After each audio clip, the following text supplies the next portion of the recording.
qualidade da democracia, por José Álvaro Moisés. Professor José Álvaro Moisés, nós estamos acompanhando as discussões em torno da prisão do deputado Daniel Silveira, depois que ele divulgou um vídeo que continha, entre outras coisas, ataques a ministros do STF. Como o senhor analisa essa questão? Quer dizer, veja bem, em qualquer lugar do mundo não é uma boa notícia que um representante do povo seja preso. Mas nesse caso, o deputado foi preso porque, num certo sentido, a sua proposição, o seu vídeo, os seus discursos e mesmo a ação que ele adotou colidem, violentam o juramento que ele fez da Constituição de preservar, garantir e defender a Constituição. Um deputado federal que representa o povo, que vota e, num certo sentido, jura defender a Constituição, não pode adotar propostas, fazer proposições que significam atacar a democracia, atacar uma instituição fundamental da democracia, como é o Supremo Tribunal Federal. Mas eu queria chamar a atenção o fato de que o que esse deputado propôs, na verdade, vai contra a própria instituição da qual ele faz parte. Quando ele propõe a reedição do ato institucional número 5, ele se esquece que o ato institucional número 5 fechou o Congresso Nacional. Então, num certo sentido, não é apenas uma contradição dos termos, uma contradição formal, é uma contradição de conteúdo extremamente importante. Alguém que foi eleito pelo povo para representar no Congresso Nacional se volta contra o próprio Congresso. Então, só isso eu acho que justifica a decisão que o Supremo Tribunal Federal adotou. Professor, na mesma semana da prisão do deputado Daniel Silveira, houve a discussão em torno de um tweet do ex-comandante do Exército, general Vilas Boas, publicado em 2018 e que foi entendido como uma possível pressão sobre o STF. O senhor enxerga relações entre essas duas situações, a do vídeo do deputado Daniel Silveira e o tweet do general Vilas Boas? Não faz sentido numa democracia que um chefe militar tenha a intenção ou desejo de influenciar a decisão do judiciário. Isso é muito grave. Isso deve nos levar, a sociedade como um todo, a uma reflexão sobre essas coisas. É nesse contexto que ocorre a frase, o vídeo e as ameaças desse deputado que agora está preso. É no contexto de uma questão que, num certo sentido, não está inteiramente resolvida no país. Eu acho que a primeira coisa que nós temos que fazer é ter consciência, ter clareza de que essas coisas não estão inteiramente resolvidas. Numa democracia, quem foi eleito por meios democráticos para dirigir e representar o país, diante de um acontecimento como esse, de um personagem da sua própria área política bolsonarista como esse deputado, o presidente teria que se pronunciar, teria que dizer alguma coisa. Não faz sentido o presidente ficar em silêncio e fingir que não existe um problema. Houve um ataque à democracia. A nota do ex-comandante do Exército era um ataque à democracia. A revelação que ele fez agora, inclusive sarcasticamente, em relação à crítica do ministro Edson Fachin do Supremo Tribunal Federal, e estes vídeos desse deputado são ataques à democracia. Eu acho que tem duas questões aqui. Nós, os cidadãos, os membros da sociedade civil, dos partidos, temos que tomar consciência de que isso é muito grave. Não é uma coisa simples, não é uma coisa que possa ser tomada naturalmente, naturalizar como se fosse uma coisa comum na democracia. Não é comum. Agora, a segunda coisa é que nós temos que exigir das autoridades que tomem posição. No caso do Supremo, eu me sinto representado porque acho que o Supremo tomou uma posição clara. Tem uma controvérsia sobre a natureza da decisão. Talvez o ministro Alexandre de Moraes não tivesse devido a recorrer à Lei de Segurança Nacional, que é um instrumento do período da ditadura. Todas essas coisas podem ser discutidas. Mas a decisão do Supremo de dar um basta e declarar como um crime inafiançável o vídeo do deputado e a sua proposição e a sua exaltação para a retomada do ato institucional número 5 faz todo sentido e eu acho que é disso que nós estamos precisando.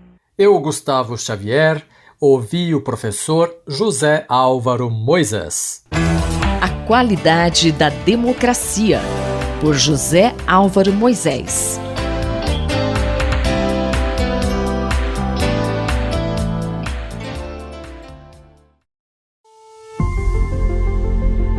Decodificando o DNA, com Maiana Zates.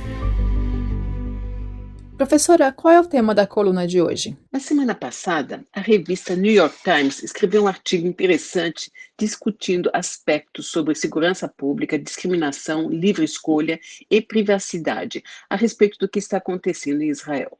Israel se destacou durante a pandemia por ser o país com maior proporção populacional de pessoas vacinadas contra a Covid-19.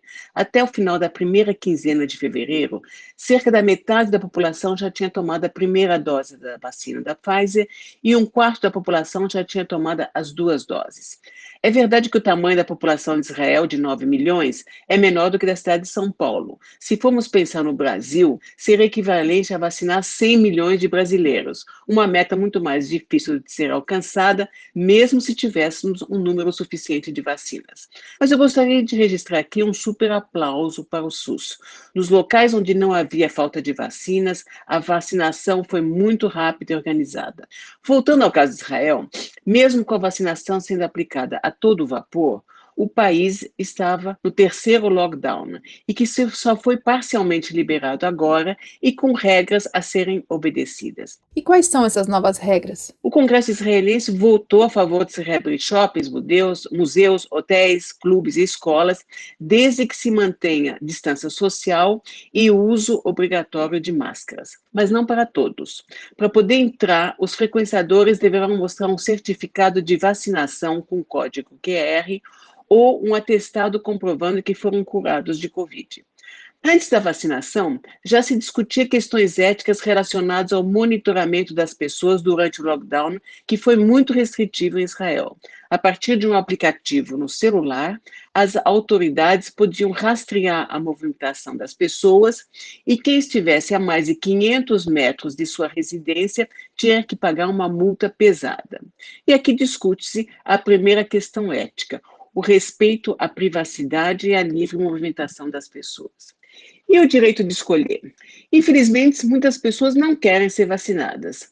Além das campanhas de desinformação veiculadas nas redes sociais sem base científica sobre possíveis riscos, alguns argumentos que ser vacinado é antinatural. Devemos deixar nosso corpo reagir sozinho.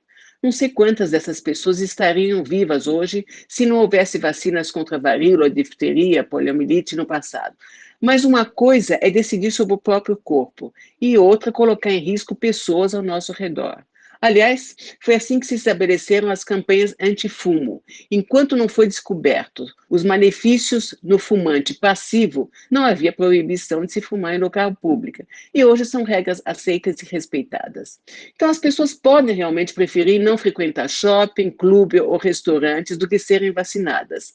Mas em relação à sua atividade profissional, a decisão pode ter um diferente impacto. Por exemplo, professores podem ser contra a vacina e o risco de contaminar alunos, principalmente os mais jovens, que não alcançaram a idade para serem vacinados.